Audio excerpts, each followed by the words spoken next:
Hey KU fans, welcome back to KU Sports Extra with Tom Keegan. I'm Matt Tate here at Sprint Center. And I think a lot of KU fans and a lot of you watching, be honest with yourselves, a lot of you thought we were going to be talking about a loss tonight. I saw it on Twitter. We're not, Tom. We're talking about a double-digit Vegas covering Kansas victory. Yes, and Oklahoma State did not shoot lights out for the third time. The Cowboys did not. They did the first two times. Shooting isn't what they do best. Saw that today. Saw Malik Newman. Shooting is what he does best, and he's never done it better. 30 points for Malik Newman, 82-68 for Kansas.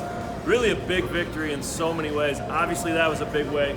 30 points. That's just the 7th time a KU player has done that in a conference tournament. That's big in itself. But winning without Udoka Azubuike, that's enormous, and no pun intended. Yes, and it's enormous because it gives one more day of experience, at least one more day for Silvio De Sousa when he's really relied on, when he has to play. And so that's huge. He hasn't had a lot of experience this year, and it's huge for his confidence and Mitch Lightfoot's confidence because he was the main man today, Mitch, as far as under the paint. And yeah.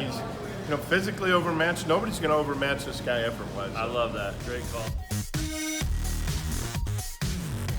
14 points, 14 rebounds combined for those guys, a really good effort.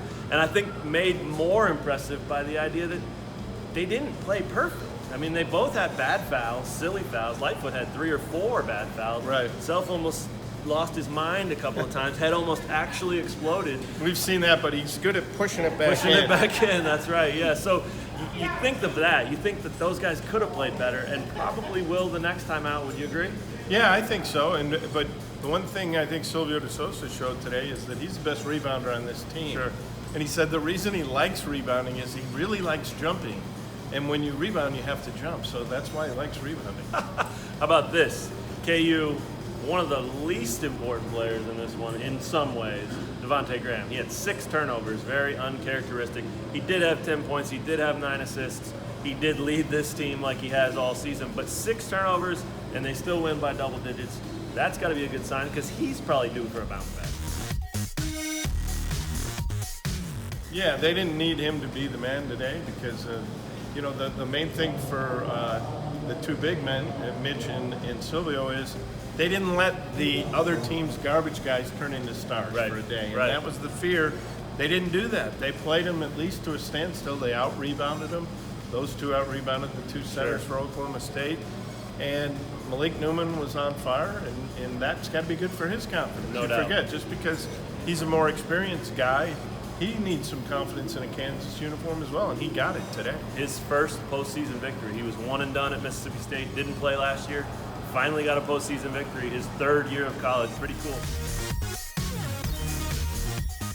That sets up KU K-State in the semifinals, the first time since 2007 that's happened. Real quick thoughts on KU K-State tomorrow.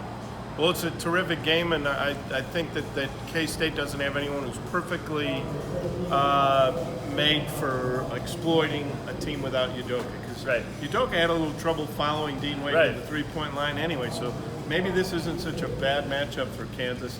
And I don't know about you, but I'm personally very grateful to Casey for holding the camera today. I was going to say that, and I was going to try to pronounce your last name. I'm going to go with Boucher. It's way more elegant. It fits her perfectly. Casey, thank you.